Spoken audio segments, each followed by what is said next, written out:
बंदा ही फक्कड़ था। उसने हमने क्या वो तब मेरे चाचा ने मेरे को डाटा दे दिया। हाँ। तो मैंने कहा भी डिलीट तो करना है। वो कहता साले को मार दूंगा मैं, कैसे न कैसे करके डिलीट करो। अच्छा। तो मैंने कहा भी मार देते हैं और क्या इलाज है। तो हमने एक पुतला बनाया मनीष ने, और उसको चाचा बना दिया पूरा, सारा हाँ। फोटो फाटो लगा के। किस चीज से बनाया पुतला? लकड़ी से। अच्छा। तो उसको फिर पुतले को पीटा, जोर जोर से पीटा फुल, फिर उसको आग लगा दी, जला दिया उसको। फिर उसका अस्थि क्रियाक्रम, फिर उसकी निकाल दी सारी अर्थी, फिर उसको उसकी अस्थियों को बहाए नहर में, गहराई गटर में गाली के साथ। तो वो ठीक हो गया, पूरा ठीक होके गया। उसका वीडियो भी है। अच्छा। हाँ, उसने सारा सरेआम बोला। उसने तो फेस भी दिखा दिया था, कहता मेरे को कोई प्रॉब्लम ही नहीं। वो तो ऐसे होते हैं कुछ बंदे। तो वो घर में क्या करता, अब जब भी उसके मन में कोई विचार आ जाता, वो अलग सा उसका कहता मेरा एक अलग सा ही मकान है, तो उसमें वो बना रखा, वहां जाके पीटता है, रोज वीडियो भेजता है। बताओ ऐसा भी क्या कर दिया चाचा ने? नहीं, वो उसको बता दिया कि तू कुछ लोग शॉर्ट टेम्पर भी होते हैं ना, वो ना पकड़ लेते हैं ना विचार को। लेते हैं। हाँ, चाचा ने चलो नॉर्मली कह दिया, भी कुछ लोग कह ही देते हैं बड़े, तो उनका तो काम ही सलाह देना है। तो कुछ पकड़ी जाती है ना बात, जैसे आपसे कुछ बातें पकड़ी गई गलती से। जैसे बाकी हो सकता है कि किसी और को हो सकता है कि उन्होंने आपसे भी ज्यादा कहा हो, हाँ, लेकिन मैं बाकी वो मानती हूँ। पकड़ा ही नहीं होगा ना, उन्होंने उसको छोड़ दिया, डिलीट हो गई उनकी, तो उनको परेशानी नहीं हुई। लेकिन आपके वो फंस गई अचेतन मन में। हाँ, तो उनके वो फंसी नहीं, तो फंसी हुई निकालने के लिए फिर बार बार वो पीटता रहता है, रोज पीटता है। और एकदम खुश जी रहा है। तो उसके पापा का भी फोन आया, कहता बेटे की शादी में आना है। वो शादी में तो क्या है, हाँ, वो जनवरी के आसपास ही बता रहे थे। तो ऐसे ये पुतला बना के जला दिया ना, वो ठीक हो गया। तो ऐसे आपने उनको मार के जला देना है। तो बीवी को पीट रहे। अब वो ऐसा होता है, कुछ ना पति होते हैं जो बीवी से बड़े परेशान होते हैं, तो उनको बीवी को बना के। सर वो मुझे ऐसा लगता है वो ठीक है, लेकिन जनरली बीवी से मतलब परसेंटेज एज अ कंपेयर, जैसे अटैचमेंट जो वाइफ से होगा चाचा से नहीं होगा ना। वो क्या कि देखो, बीवी एक प्रकार की नहीं होती ना, बीवियों में बड़े फॉर्म है। आप तो बहुत अच्छी हैं, सी ग्रुप की हैं, लेकिन जब बी ग्रुप वाली से पंगा पड़ जाए ना, तो वो तो भैया चढ़ा दे, वो तो पता नहीं क्या कर दें। वो बीपीडी होती है ना, पर्सनैलिटी डिसऑर्डर होती हैं। वो तो सुबह कहेंगी तू तो मेरा देवता, शाम को कहेंगी तू ही मेरा राक्षस है। अच्छा। सारा घर ड्रामा करना, वो ड्रामेबाज होती हैं, जोर से बोलना, ड्रामा क्रिएट कर देती हैं, शक करना, पता नहीं उनके multiple relation, unstable relation. Sir मैं वैसे पूछना चाह रही थी, एक बार आपने वो आपके उसमें वैसे पूछ रही हूँ मैं, जब वो क्लास चल रही थी तो एक शायद मतलब थे, तो वो शायद अपनी वो जॉब पे ही थे वो, तो उनकी वाइफ के शायद मुझे ऐसा कुछ वैसे ही वो बात थी जो आप बोले, शक करने की बीमारी थी शायद, मुझे जो समझ में आया कि वो इनडायरेक्टली बोल रहे थे। तो शायद फिर आपने उनकी वाइफ से बात करी थी, ऐसा कुछ था? वो हो नहीं पाई थी बात तो उनसे। हाँ, बट वो मुझे ऐसा लग रहा था कि उनको शक की बीमारी है। हाँ, उनको बीमारी थी, शक की बीमारी की वाइफ अगर बात करी तो उनको वो उसकी प्रॉब्लम थी शायद। तो वो एंजाइटी में आता है क्या? मैं इसलिए पूछ रही हूँ। वो एंजाइटी में भी आता है और दूसरे रोग में भी आता है। हाँ, वो तो वो ना एंजाइटी में इसलिए आता है कि उनको पता रहता है कि शक निराधार है। जब उनको लगे कि शक मेरा सही है और वो सबूत इकट्ठे करने लग जाएं, तो फिर वो पर्सनैलिटी डिसऑर्डर में चला जाता है, दूसरे रोग में होता है। क्योंकि उनको बीमारी लगी तभी तो उन्होंने किया। अगर उनको लगता है मैं कॉन्फिडेंट हूं तो क्यों? दूसरे होते हैं वो इलाज लेने नहीं आते, जिनको शक सही लगता है वो कहते हैं मैं तो सही हूँ, दूसरा ही गलत है। अच्छा। जिनको लगता है मेरे शक है तो वो इलाज लेने आ जाते हैं। यानी मुझे प्रॉब्लम है, मैं शकी हो रहा हूँ। हाँ, तो वो तो अच्छी बात है, वो रियलाइज तो कर रहे हैं ना, इसीलिए ठीक होते हैं। उनकी बातों से मुझे यही लगा कि वो अपनी बीवी पे शक करते हैं, इसलिए जो इनडायरेक्टली वो बात करते हैं, मुझे तो यही समझ में आ रहा था। तो उनको वो प्रॉब्लम है, उसकी बीमारी है, तो वो आप थेरेपी ले रहे थे आपसे। दिक्कते हैं, मन में विचार फंस जाता है ना, वो फिर वो किसी से बात करते देख लिया तो लगा कि कुछ गलत हो रहा है, गड़बड़े बहुत सी होती हैं। सर वही तो मैं कह रही, माइंड अगर देखा जाए, वो जो सुनते शब्द कहते हैं mind is a very powerful tool है, लेकिन हम उसको गलत उसमें यूज कर रहे हैं। मतलब वो क्या क्रिएट करता है और हम क्या कर रहे हैं उससे। तो माइंड में इतने ज्यादा फंक्शन है ना, तो जैसे एक मोबाइल है, इसमें हजारों फंक्शन है। इसका सही प्रयोग ना करें तो गड़बड़ हो जाती है ना। वो कहते हैं कि हम इस हमें ये सोचो कितने साल लगे इवॉल्व होने में, हम और अभी हम सुपर उस पे आते हैं।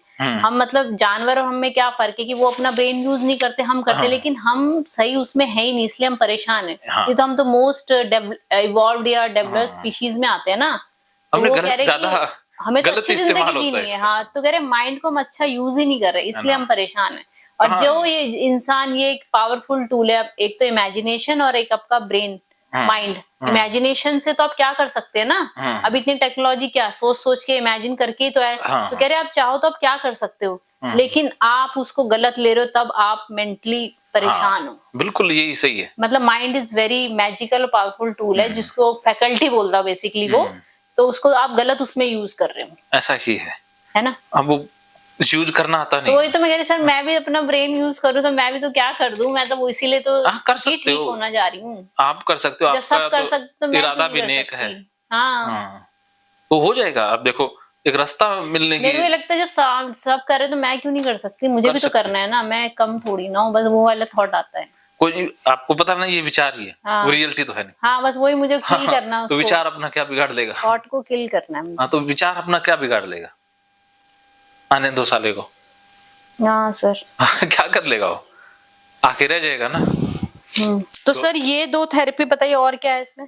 अभी इसको और समझते हैं। हाँ। फिर इसको प्रैक्टिकल करना है आपने, वो हाँ, वो तकिया मैं दे। कर लूंगी। हाँ, क्योंकि इससे पहले मैं सोचती एक बार आप अंधेरा होने से पहले चल लेते ना वहाँ, अगर ये वाला कितना रह गया। अच्छा वो नहर दिखा लाएं क्या हाँ आपको? हाँ हाँ, है चलो ना, फिर आपके रात अंदर को। वो डाटा है ना, जब तक ये डाटा डिलीट नहीं होगा ना नहर वाला, तो बाकी चीजें नहीं आएंगी ना। नहीं नहीं सर, ये वाला वो तो मैं प्रैक्टिकल कर लूंगी, उसमें तो कोई नहीं, मैं रात को भी कर सकती हूँ, वो कोई दिक्कत नहीं नहीं है। वो कोई बात नहीं, आप ये तो आप कर लेंगे इसमें दोनों ही। इसमें वो वाला, इसमें अभी क्या करेंगे, फोटो वाला, कि फोटो आप तकिए में डालेंगे। इसमें कुछ और बोलना है आपको। हाँ 2-3 चीजें हो रहेगी। हाँ, बोल तो दीजिए। एक तो आपने ना रियलिटी में इमेजिन करना, ये नहीं सोचना कि मेरे ये जानकार बैठे हैं, ये क्या सोचेंगे, मैं ऐसा बोल रही हूँ क्या सोचेंगे। आपने पूरी तरह से बाहर से ध्यान हटा करके पूरा उसमें, उस भाव में जो उन्होंने किया, जो हुआ, उसको सारा याद करना है, पूरा डूब के एकदम रौद्र रूप धारण कर लेना है। एकदम जैसे काली माता आ जाती है ना, वैसे काली का रूप धारण करना है। फिर वो अचेतन मन से डिलीट हो जाएगा। और उनको जैसे कुछ लोग तो क्या है कि जब वो ऐसे भाव जगाते हैं ना, तो इतना गुस्सा आ जाता है कि वो ऐसे फाड़ देते हैं। जैसे किसी के प्रति इतना गुस्सा दबा होता है कि वो फाड़ देते हैं उसको, जैसे एंगर रिलीज हाँ एंगर रिलीज, फिर वो खाली हो जाते हैं। वो दब गया ना, वो गलती, इसमें आपकी गलती नहीं है, ये कॉमन सा है। मैं तो जो ऑनेस्टली बोलूं, मैं ऐसे ठीक है गुस्सा आ जाता है क्योंकि ह्यूमन बीइंग हूं, बट पर्सनली और जो मैं सच बोलती हूँ, मैं किसी के लिए कुछ रखना ही नहीं चाहती। मैं यही सोचती हूँ खुश रहे जो भी, चाहे मैं, पर मैं सच कसम से कह रही हूँ कि मैं कहती हूँ वो खुश रहे भाई इंसान, मुझे किसी के लिए नेगेटिव सोचना है। लेकिन ये बीमारी की वजह से मैं नेगेटिव हाँ, वो आपका हाथ में ये नहीं है मेरी, जो ऑनेस्टली कह रही हूँ। आप में बीमारी आ गई इसीलिए। हाँ, इसलिए नहीं तो मेरे को कोई नहीं भाई, तुम खुश रहो अपनी लाइफ में, मैं अपनी वो लाइफ खुशी में खुश रहेंगे, रहूं। अपन ने आप खुश होना है। हाँ, मैं क्यों उनके लिए किसी के, मैं चाहते हुए भी नहीं सोचना चाहती। मैं वैसे गलत नहीं सोचती, बस गुस्सा है, गलत हम सोच ही नहीं सकते। अगर मुझे कोई बोले ना तेरा बुरा किया तो तू भी कर, तो वो मैं कभी नहीं करूंगी सर। ये मैं इसलिए कह रही हूँ कि मेरा अपब्रिंगिंग ऐसे है ही नहीं। बस आप में क्या होगा, पहले आपने गुस्सा लेके आना पूरा, और गुस्से में जो कोड वर्ड में बोलना, और पूरा बोल के फिर रोना आ जाए तो रो लेना, खुल के रो लेना, जितने आंसू आए आ जाने देना, खुल के रो लेना। जैसे वो कहते ना, जितना आप खुल के रो पाओगे, जितना आप खुल के हंस पाओगे, उतनी स्पीड आपकी बढ़ती जाएगी। मैंने भी एक बार ना, मैं किसी आश्रम में चला गया, एक दिन में बड़ा परेशान हो गया था, खुद ज्यादा ही डाटा आ गया बहुत। तो वहां एक सेशन हुआ कि रोने वाला, तो मैं खुल के रोया, तो रोने के बाद सारा ही डाटा डिलीट हो गया पूरी तरह से फॉर्मेट। रोने के बाद देखना कि आपका मन कितना हल्का हो जाएगा, सारी चीजें अच्छी लगने लग जाएंगी। ये दीवारें हैं, ये सारी चीजें होना होता है, वो मैंने रियलाइज किया है। हाँ, तो इसीलिए, और गुस्सा करो तो वैसे कि उसको पूरा तोड़ मरोड़ ही दो। अभी सेंटर बनाएंगे ना, तो एक रूम ऐसा बनाएंगे जिसमें ना ये घड़े, ये गुब्बारे, ये फुटबॉल ऐसा कुछ रखेंगे कि वहां तोड़ पूरा बॉक्सिंग वाला सा। हाँ, गुस्सा रिलीज करने का एक सेशन सबका होगा। रोज करेंगे ना वो सेशन, रोज रोज करेंगे तो डिलीट होता रहेगा।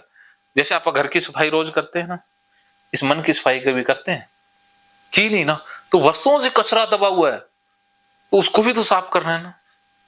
हमने किया ही नहीं, इतने साल हो गए। तो अब वो करता ही रहेंगे तब ठीक रहेगा। तो मन को खाली करना है, जैसे लोग दारू पी के देखना कि दारू पी के हाँ सारे बड़ा वो कैथारसिस या दारू पीने के बाद बड़ा कैथारसिस में मजा आता कर ले, और जब बीवी को बोले बाद में हाँ सुबह माफी मांग लेंगे, लेकिन जब पी रखी है उस समय तो भैया अब तो मैं ही शेर हूँ। मजा आता है, हम क्रिएट करते हैं। जैसे कि मेरा दोस्त है वो दिल्ली में, तो हम कभी उनको आज वो कैथारसिस करेंगे, फिर हम सभी मिलके फिर पूरा हंगामा जितना हो सकता उतना करके सुबह फिर नॉर्मल है। हाँ मूवी में भी दिखाते हैं ना। हाँ ऐसा जीना है ना हमने। अब अच्छे बनने में फायदा नहीं है, हद से ज्यादा आप अच्छे हो इसमें कोई डाउट ही नहीं है, लेकिन हद से ज्यादा अच्छा होना बीमारी है।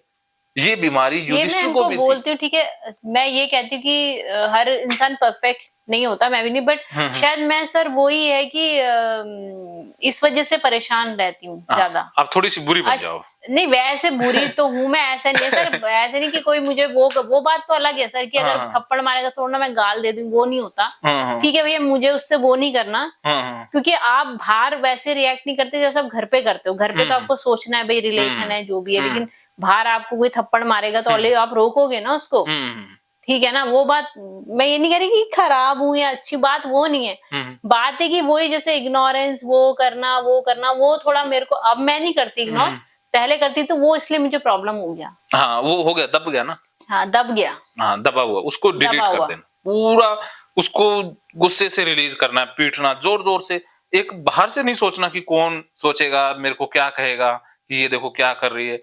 आपने ये विचार ही नहीं त्याग देने। ये जो अच्छा है ना, हमारे अंदर एक आवरण होता है कि मैं ये हूँ, मैं अच्छी हूँ, क्योंकि मुझे लगा इस बीमारी की वजह से भी मेरे अंदर गुस्सा आ गया ना। वो तो आपको पता है कि एंजाइटी होती है तो आप कंट्रोल नहीं कर पाते। हाँ वो सारा अटैक, इसीलिए मैं कह रही कि अब चेंज से आ गए इस बीमारी की वजह से, गुस्सा जल्दी आ जाता है। वो गुस्सा जल्दी आ रहा है, जबकि बाद में दुख होता है, बाद में दुख होता है। हम शॉर्ट टेम्पर इसीलिए है कि हमने गुस्से को खुल के किया नहीं। वो इसलिए मैं कह रही कि अब अच्छी इसलिए नहीं कि एकदम गुस्सा आ जाता है। अब फिर ना जब आप इसको कर लोगे ना कई बार थेरेपी को, तो फिर ना बच्चों पर गुस्सा आ ही नहीं पाएगा। आप चाह करके गुस्सा कर ही नहीं पाओगे, क्योंकि वो गुस्सा खाली हो गया अंदर से। अब गुस्सा अंदर है ही नहीं तो कैसे करोगे? सही बात है। जब गुस्सा बचेगा ही नहीं तो फिर आपको गुस्सा कोई दिला ही नहीं पाएगा ना। अब वो अंदर इकट्ठा पड़ा है, वो बीमारी की फॉर्म में है। तो छोटा सा ट्रिगर मिल जाए, थोड़ी सी चिंगारी मिल जाए, चाहे वो बच्चे ने दे दी या किसी और ने, फिर तो वो बस बारूद अंदर है, बस वो तो निकालना है, फ्री ब्लास्ट होता है, मुक्त होना है मुझे। हाँ मुक्त होना है, तो उसको अब बारूद को निकालना ही है। वो बारूद है, ठीक है, क्योंकि कोई भी चिंगारी कभी भी दे देगा ना तो वो हमें ब्लास्ट कर देगा, ना हमें जीने देगा, ना फिर दूसरों में भी गड़बड़, रिश्ते भी खराब ही होते हैं ना। हाँ जी। हाँ तो इसीलिए उस बारूद को सारा डिलीट कर देना है। पर्सनली तो जो अब चाहे कोई कुछ भी समझे, मेरा तो हमेशा ये रहता है कि फैमिली जितना अच्छे से मिलके रहे। मैंने कोशिश भी करी, चाहे माने ना माने, तो मुझे तो वो ज्यादा अच्छा लगता है। महिला कभी तोड़ती है ही नहीं, वो तो जोड़ के ही रखना चाहती है। मेरे को तो वो ही ज्यादा सही लगता है। अब ठीक है अपना अपना, लेकिन अंदर से जो मेरी बात यही रही है, कोशिश हमेशा यही रही है, पहले से भी। बस ठीक है, अभी आप समझ गए ये पूरा। हाँ तो अब जैसे आप चल के आते हैं, उसके बाद वो तकिया और वो करेंगे।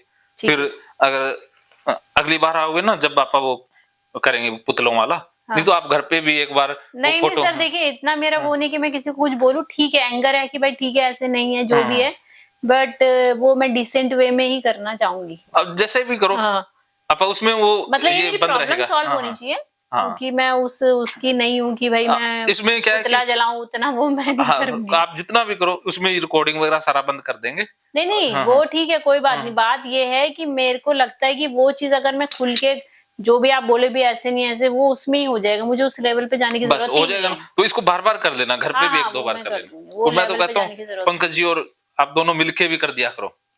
इनको कोई और हो सकता है, कोई भी बात, जैसे अब घर में ऑफिस में है, तो मेरा एक ऑफिस था खड़ूस सा, ऑफिस क्या बॉस, तो अब गुस्सा आ गया, उसने ये कहा, मैं तो ज्यादा ही गुस्सा टेम्पर बहुत ज्यादा, तो अब गुस्सा घर आके उसकी फुल गालियां गुलियां निकालना जोर जोर से, तो फिर खाली हो जाता, फिर शांति से, फिर अगले दिन उस पर गुस्सा नहीं आता। ये तो गुस्सा हमें ना जीने ही नहीं देता, ना दूसरों से अटैच होने देता है। मैं सोचती हूँ हर किसी की पर्सनालिटी अलग है भाई, हर कोई आपकी तरह इग्नोर नहीं कर सकता ना, हर किसी का ब्रेन वो अलग होता है। तो आप मैं नहीं हूँ, मैं आप नहीं हूँ, मुझे ऐसा लगता है। इसलिए आप अपने से कंपेयर मत करो दूसरे इंसान को। ये कुछ चीजें कॉमन सी है, जैसे मेरे को गुस्सा है ना, मैं निकाल ही देता हूँ। हिसाब किताब हाथों हाथ, पेंडिंग नहीं छोड़ना, बराबर हिसाब फैसला उनका। लोग वही होते हैं कि एकदम बोला एकदम जवाब दे, तो सामने वाला कभी बोलेगा नहीं, ये बात बोलेगा नहीं, और अपा खाली हो गए, सुन लिया तो वो दूसरी बार भी बोल देगा। कुछ लोग ये होते हैं बोलता रहे मुझे फर्क ही नहीं पड़ता। हाँ वो तो हर कैटेगरी है ना पर्सनल। तो इसीलिए अपने अंदर आधा ज्यादा डाटा तो उसको डिलीट करें। डाटा आ गया ये समझो भी वो आग है, वो जला देगी हमें। उसको जितना शीघ्रता से शीघ्र डिलीट कर दें। सर हो गया ये वाला? और कुछ है आपको बोलना है इसमें? मैंने बोलने वाली चीजें बोल दी। तो अभी अगर कुछ आपको याद आता तो आप बोल देना मुझे इतना बीच में भी। ही इसमें ही बात बन जाएगी। बाकी 2-3 चीजें जब आप वो करेंगे ना इसके ऊपर तब हो जाएंगी। ठीक है चलें फिर, चलें? लेट हो जाएगा। कोई नहीं। महकेंगे फिर से खुशियों के रंग भगवत गीता थेरेपी कोर्स के संग। इतिहास का पहला ऐप जो गीता के माध्यम से ओसीडी डिप्रेशन का इलाज आसान बनाएगा। ओसीडी डिप्रेशन का इलाज हुआ और भी आसान, और वो भी बिना दवाई, घर बैठे। किसी को बीमारी की चिंता है तो किसी को चिंता की बीमारी है। भगवत गीता ने लाखों करोड़ों का जीवन बदला है और आपका भी बदलेगा। गीता थेरेपी कोर्स में आपको मिलेगा सभी 11 प्रकार की ओसीडी का संपूर्ण इलाज, जैसे गंदगी का वहम, बार बार हाथ धोना, बार बार सफाई करना, बार बार लॉक दरवाजा चेक करना व अन्य सामान की चेकिंग बार बार करना, एक ही विचार बार बार आना, नुकसान व मरने मारने का विचार आना, HIV, rabies, cancer, heart attack का विचार आना, IBS और नींद न आने की समस्या का हल गीता कोर्स में मिलेगा। आत्महत्या वाले विचारों से मुक्ति भी गीता थेरेपी कोर्स से मिलेगी। राजेंद्र जोधपुरिया ऐप पर आपको ओसीडी से संबंधित राजेंद्र जोधपुरिया की किताब भगवत गीता के मनोवैज्ञानिक रहस्य और अन्य टिप्स पढ़ने को भी मिलेंगे। गीता है महान थेरेपी। गीता में CBT, हिप्नोथेरेपी, माइंडफुलनेस, ERP व अन्य बहुत सी साइकोथेरेपीज का समावेश मिलेगा। राजेंद्र जोधपुरिया ऐप एक, फायदे अनेक। आज ही प्ले स्टोर से डाउनलोड करें, लिंक डिस्क्रिप्शन में है। तो देर क्यों, अभी जाइए डिस्क्रिप्शन में और लिंक पर क्लिक करके प्ले स्टोर से अभी डाउनलोड कीजिए राजेंद्र जोधपुरिया ऐप और पाइए अपनी सभी समस्याओं का हल। मानो तो मौज है, वरना समस्या तो हर रोज है।